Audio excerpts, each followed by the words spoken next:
A'udzubillahiminasyaitonirrajim. Bismillahirrahmanirrahim. Teman-teman, ada update terbaru dari kabar Carok Madura yang kemarin viral. Sekarang ada klarifikasi dari pelaku Carok itu tersendiri, yaitu dari Hasan Busri. Di mana Hasan Busri ini diwawancarai oleh salah satu media dan di situ dia memberikan kesaksian yang menurut saya ini adalah pertama kali dia diwawancarai untuk memberikan kesaksian secara langsung bagaimana kronologi yang terjadi. Dan di sini teman-teman, kalau kita mengambil dari salah satu sumber saja atau dari salah satu pihak saja, misalkan kita mau mengambil klarifikasi dari Hasan Busri saja tanpa mewawancarai pihak korban terkait, misalkan orang yang dibiarkan tidak dibunuh dan lain sebagainya, itu di sini maka kita akan pincang juga teman-teman. Karena apa? Klarifikasinya hanya sebelah pihak. Namun di samping itu semua, kita patut untuk mendengarkan seperti apa klarifikasi dari Hasan Busri ini. Yang pertama teman-teman, Hasan Busri memberikan kesaksian bahwa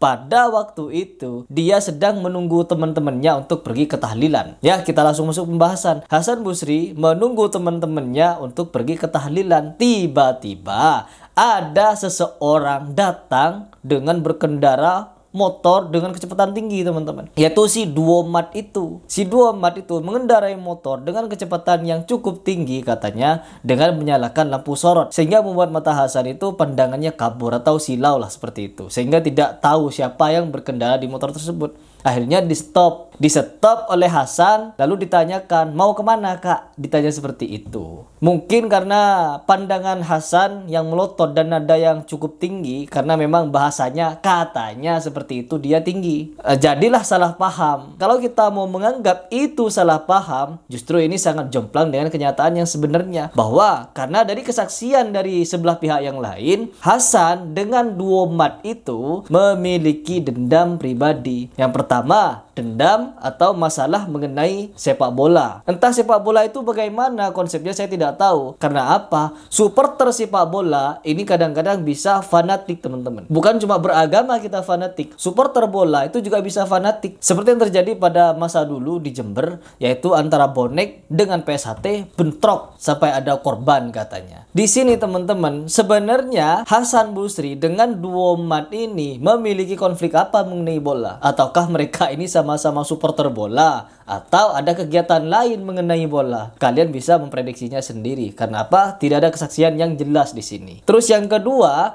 mereka juga memiliki konflik tentang lahan parkir. Karena memang dua bersaudara itu, Hasan dan Wardi, salah satu dari mereka atau keduanya memiliki usaha, yaitu usaha lahan parkir tersebut. Sehingga apa? Memang di antara mereka sudah ada problem sebelum problem di malam itu. Sehingga apa? Kalau kita mau menyimak dan mau mengambil pernyataan dari Hasan bahwa dia bertanya kepada Duomat itu, mau kemana kak? Seolah-olah tuturnya itu lembut dan bagaimanalah itu, tanpa ada masalah sebelumnya. Lalu tiba-tiba si Mat itu turun dari motor lalu menampar tanpa banyak ngomong. Emang kamu mau apa nanya-nanya? Sampai ngomong seperti itu si Mat ini. Emang urusan apa kamu mau nanya-nanya saya mau kemana? Sehingga apa? Hasan di situ juga terpancing emosinya, lalu menyuruh mereka diam di tempat. Sementara Hasan pulang untuk mengambil celurit. Sampai di sini kalian paham bahwa ceritanya di sini seolah-olah Hasan tertindas. Sedangkan di luar itu mereka memang sudah memiliki dendam yang cukup panas teman-teman. Punya dendam pribadi. Dan masing-masing katanya memiliki ilmu bela diri. Si Mat Tanjar atau Mat Terdam memiliki ilmu bela diri, juga pelatih bela diri dan juga punya ilmu kebal katanya. Sedangkan Hasan juga pernah belajar bela diri dan dia juga pernah merantau Kalimantan, berguru di Kalimantan, sehingga memiliki ilmu kebal juga. Masing-masing punya ilmu kebal, bekal kekebalan teman-teman. Aduh ya Allah. Oke, kita lanjut kepada klarifikasi dari Hasan. Hasan pulang dan dia mengambil celurit, berpamitan kepada orang tuanya, mengajak Wardi untuk mengeksekusi kedua Mat tersebut. Tetapi pada situasi yang sama, si Mat ini juga mempersiapkan pasukan untuk membantunya dalam Carok. Tetapi si Mat ini cukup gentle teman-teman menghadapi Hasan dengan duel. Sehingga apa? Ketika si Mat ini tewas, seketika kawan-kawan Mat ini maju ada 5 orang katanya yang maju, yang 3 lainnya tewas, yang 1 dibiarkan lari. Sedangkan yang lainnya hanya melihat siap-siap nyabet katanya. Akhirnya semuanya lari. Setelah keempat korban itu tewas. Jadi kronologinya sedemikian rupa kalau dari cerita Hasan. Dan di situ teman-teman saya melihat wajah dari Wardi ketika mendengarkan klarifikasi Hasan, seolah-olah masih berpikir, Wardi ini masih berpikir Hasan ini mau mengarahkan pembicaraan kemana, bagaimana kelanjutannya. Seolah-olah tidak tahu mau mengucapkan kalimat apa Wardi. Dan di situ teman-teman, saya juga membaca komentar-komentarnya dari channel YouTube tersebut. Banyak yang mendoakan dan mendukung Hasan dan Wardi. Mereka ini orang baik-baik, tidak mungkin mereka ini melakukan pembunuhan tersebut secara berencana. Memang tidak berencana, tidak ada niatan. Tetapi menimbang dan mengukur, kalau mereka ini memiliki dendam pribadi, dendam sebelum hal tersebut, mereka ini sudah memang punya rencana untuk melakukan carok tersebut. Di sini teman-teman, carok yang sedemikian rupa ini tentu hukumnya haram, tidak dapat dibenarkan. Karena apa? Pesan Rasulullah SAW, apabila ada kedua muslim, dia sama-sama menghunuskan pedang, saling membunuh satu sama lain, baik yang terbunuh ataupun si pembunuh akan masuk neraka. Ini kata Rasulullah SAW, bukan saya yang ngeklaim mereka masuk neraka. Kalau doa saya pribadi, semoga Hasan berikut keempat korban atau Wardi bisa mendapatkan ampunan dari Allah. Begitu kalau doa dari saya. Tetapi kata Rasulullah berbeda. Begitupun kata Allah Subhanahu wa taala di Quran surat An-Nisa ayat ke-93, bunyinya juga demikian rupa. Di dalam surat Al-Maidah ayat ke-32 juga demikian bunyinya. Jadi kita ini mau berdalil ke siapa sebenarnya? Mau menggunakan perasaan atau prasangka? Karena kalau kita menggunakan perasaan dan prasangka, tentunya kita kasihan kepada Wardi dan Hasan. Kita akan memotivasi mereka untuk menjadi orang baik ke depannya, untuk tidak carok-carok lagi, untuk menebarkan virus-virus kepada masyarakat yang lain bahwa carok itu adalah kegiatan yang haram, apapun masalahnya. Karena tidak ada masalah yang tidak bisa diselesaikan dengan musyawarah, kecuali perkara agama. Perkara agama pun itu bisa diselesaikan masalah. Misalkan pembunuhan, itu bisa diselesaikan masalah dengan kisos, dengan membayar denda dan lain sebagainya. Ada hukum-hukumnya, ada hukum fikihnya. Kalau di bidang carok ini, bukan mereka ingin melakukan pembunuhan secara berencana lagi, tetapi ini memang rencana kedua belah pihak atau kedua kubu untuk saling bunuh-bunuhan. Dan ini masuk kepada kategori hadis Nabi SAW, yaitu yang dimana ada kedua muslim, mereka saling membunuh,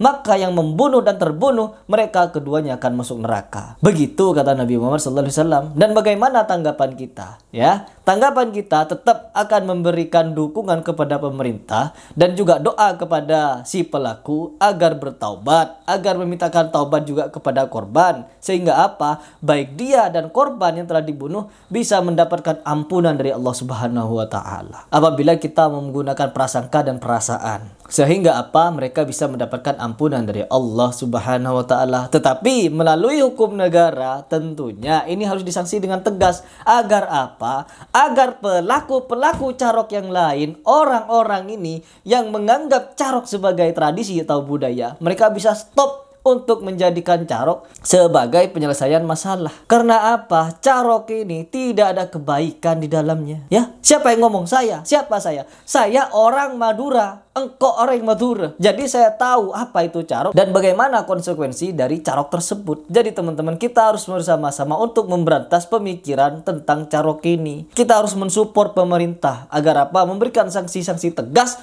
terhadap pelaku carok. Untuk apa? Menjadi pembelajaran bagi orang-orang yang lain. Begitu. Bukan cuma kepada pelaku carok, kepada pelaku tawuran juga harus demikian. Karena apa? Kalau pelaku tawuran dibiarkan, dibebaskan, maka akan muncul tawuran-tawuran berikutnya. Seperti yang terjadi pada negara kita ini. Entah tawuran pelajar, tawuran perguruan, tawuran ini, tawuran itu. Sehingga apa? Masyarakat atau warga yang tidak bersalah juga turut menjadi korban. Korban apa? Entah rumahnya yang kena lempar batu, kendaraannya yang rusak, motornya, warungnya, dan apapun yang mereka punya di rumah, itu jadi korban dari tawuran-tawuran. Harus ada sanksi tegas mengenai hal ini, apalagi carok-carokan ini. Saya pribadi sudah beberapa kali membahas tentang carok. Karena apa? Saya sebagai seorang muslim juga memiliki hak untuk memberikan pendapat saya. Begitu. Baik teman-teman, itu adalah kronologi yang disampaikan oleh sebelah pihak, yaitu dari pihak Hasan. Semoga nanti ada klarifikasi lain dari pihak korban, teman-teman korban yang ada di lokasi tersebut,